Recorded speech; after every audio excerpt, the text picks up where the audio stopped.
Alright, what's going on, guys? It's Angel from YuGiOh here, and of course on this channel we do take road decks and try to make them competitive or try to make them beat the meta. I don't like mirror matches very much, and I do enjoy very old decks. They're very nostalgic and just bringing new fun to the game. So nonetheless, we got Kozmos here today, so I found a way to kind of make them pretty consistent and also just very fun to play. So we're gonna go ahead and get started with that deck profile. So of course we got the big boy, 3 Dark Destroyers. So of course he can be targeted and he pops a card when he's summoned. So he's the boss monster of the deck, and sometimes it's nice and comfortable to just have him on the field because you know it's also a form of protection since he's ginormous and he also can't be targeted. And then we got the Kozmo Tin Can, of course. This card's going to put cards in your graveyard and also help you search. It's going to set up your graveyard for your traps, and he's one of the main cards you want to see when you start your first hand. So we got 1 Eclipser, 1 Dark Lady, and 2 Slip Rider. So these are kind of it for the bigger ones. Really not playing very many targets. Of course, Tin Can is with the smaller Kozmos, but for the bigger ones, this is really all we're playing. I'm not playing Forerunner or another Slip or anything like that. Dark Destroyer is really the main one you want to see, and this is more than enough monsters, I feel like. So we got Farm Girl and Strawman. So that's really it. That's really all I'm playing. I'm not playing Dogfighter. I'm not playing any other Kozmos really.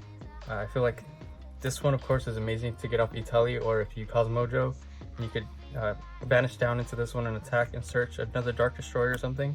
And of course, this one gets huge monsters from your banish zone, and I feel like you need the Tin Can at 3. So I wanted to minimize the count of the Kozmos, because a lot of the times when you have Forerunners or things like that, extra dead cards, you end up sending them back with Cosmotone anyways. So I figured might as well play only the necessary ones, and if we need to send them back because they're extras, we can. To make space from other cards like this, so we play 2 Artifact Scythe. So we're actually playing Sanctum in this deck as well. So if you go first and you open up Sanctum or open up this plus Slip Rider or Ignition, you're going to stop your opponent from going to the extra deck entirely the entire turn. So really good card. It's also 2200, so on your next turn you're going to have some cards to swing in with if they pass. A lot of people think that Kozmos, it's harder for them to OTK, but this makes it a bit easier. That's it for our monsters. Next we have our spells. So 3 Cosmotown and 1 Terraforming. Of course, you want to see this as much as possible as well. Late game, this is huge because you get to add back and then shuffle to draw. So you draw into your traps late game. You get to shuffle back monsters that are already used. You could put Farm Girl back in the deck. You could put Strawman back in the deck, or extra cards you don't need, hopefully to draw into something better. So while your opponent might be only drawing 1 card per turn and trying to plus like that, you're automatically probably getting 1 card back plus whatever monsters you don't need, sending them back. And Terraforming just helps you get that card as well. It's also very good with Ignition. Turn 1, if you open this, you can send any extra Kozmos you have back to your deck, hopefully draw some traps. And you could use Ignition to set Scythe and also to search a Tin Can or anything you might be missing. We got 2 Pot of Extravagance. Of course, this is going to help you get to some of your traps, or really any cards that you're not seeing already. And we got 2 Pot of Duality, kind of same reason. And 1 card of Demise. So we're playing 2 Super Poly in the main deck. This is mainly for if you go second.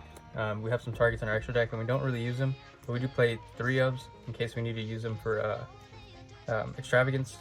Otherwise, you can Super Poly into any of them. So it's pretty good going second, so you can break boards and then use that. So like if let's say you're playing against Dragon Link and they have the Red Eyes Dragoon and they have a Savage Dragon and a Herald, you can Super Poly, and then that monster you bring out could attack over the Herald and it goes over 3 cards. It's pretty insane. It's even okay going second, but mostly it's for going, sorry, it's also good going first, but it's going to be dead until their turn, so you want to see it going second. Artifact Ignition, of course, to pop our Scythe, or to get Scythe down, and then Slip Rider can pop it. It works well with the deck. You can also pop your Cosmotown, of course. You could even pop your own Kala Haunted if you are trying to get lower and then attack and try to get more resources. And we got the 1 Itali, of course. Get our turn 1, you can get Tin Can, or if you're more mid game or late game, you could get into Farm Girl so easily. Now for our traps, we're playing 3 Sanctum, so you really want to see this card going first. It's amazing. It shuts down your opponent's entire turn. You want to do it during standby phase so you can't get Dark Ruler, or if you're more comfortable, you can kind of wait till their main phase, wait for them to summon something, so that way they can't impermanence you or Gamma you. So it's also really good. if maybe game 1, because you know they're not going to be maining Dark Ruler, so it's a little bit better there. But people are playing Gamma right now, so something to think about. So we play 2 Storm Dragon's Return and 2 Call the Haunted. So of course Call the Haunted gets from Grave. Storm Dragon's Return is also really amazing because it gets from Banish, but at the end of phase it goes to your hand. So if you activate this on their turn, you can summon a Dark Destroyer, pop a card, and then it goes to your hand, so you can keep on using it. Alright, and then we got 2 Solemn Warning, 2 Solemn Strike, and a Kozmo. So here I kind of like the variance of 2. You don't oversee him, you see him kind of when you need to. It's a good balance.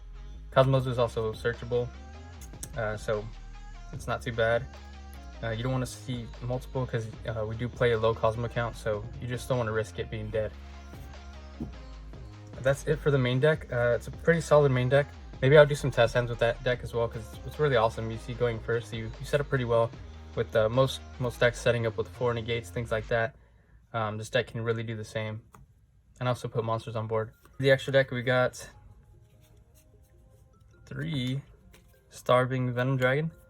It only takes 2 darks, so you can use, of course, like Dragon Links. It's going to be really easy to summon him. We got Mud Dragon. We got 2 of those. Okay, so we do play multiples in case they get hit with Extravagance, but that's if you see them together, that it might come into play. But a lot of the times you can make these, especially going second. You could use it during standby phase and then use Extravagance in main phase. Alright, and then we got Predaplant, Draco dude. He's pretty good. It's a fusion monster in a dark, so it's good against Invoke if they're trying to use Dragoon as well. And also he can negate, I believe, once per turn. It's a quick effect as well. So you can target a face of monster to control, place a Predator counter on it, and then you could negate it as well. It's a constant effect of negating all monsters with Predaplant counters, and his effect is to put a counter on a card, so pretty good. And then we got 2 Invoked Asylum. Of course, for an invoked monster and any special summon monster. Don't really go into him so much, but he's pretty big, so not bad. And then we got Cyber Dragon Infinity and Cyber Dragon Nova. You could also play Gaia Dragon and Volcasaurus for popping. It's pretty good. I ordered them, but they haven't come in yet, so pretty good for that. Our side deck, it's going to be Imperial Order for going first. And of course, sometimes going second is harder, so we do play the Super Poly for going second as well. You really want to see it if you can against things like Dragon Link, otherwise you can't really play any of your spells. Then we got 3 Mystic Mine and Stat Rotation. This will help you get some time, gather up your resources before kind of getting rid of your monster, or start your turn pretty much. But this deck does struggle going second a bit, that's why we need some extra starter cards. Going first, it's amazing. You can even play Metaverse if you really want to, but it is a bit slow since you have to set it. I'm never siding that card in going first, so I figured not play it. We also have 2 Phantasme to help us draw into our side deck cards, so not bad. We could also play Nibiru in here. You play up to 3 Nibiru, it's not bad. And 3 Dimension Shifter. This card's really good, since we don't really need our graveyard, even if you tin cannon the end phase going second. It'll get banished, but it's fine. You still get the card added to hand, and we have cards that bring back from banish like Kozmo Town and things like that, or even our trap, the Dragon Storm card. So it's pretty good, but it could shut down your opponent's entire turn, and for a deck like this, sometimes that's what you need. You need to stop them for a turn so you can catch up. That's why going first in this deck's still really good, but going second it struggles a bit. So yeah, that's this deck profile of Kozmos in 2020. Something a lot of people probably would never thought they would hear. But I'm probably going to do a few matches on Dueling Book and then post those on the channel as well, so that way you can see how this deck plays. I'll do some test hands as well, because those are pretty fun. I really like how this deck goes going first. And yeah, that's pretty much the end of the video. If you have any recommendations, leave them in the comments. Subscribe. If you like the video, and look forward to more videos coming about deck profiles, because I have a few other decks that I want to showcase as well, like Blue Eyes, and I have a different version of dinos that you might like.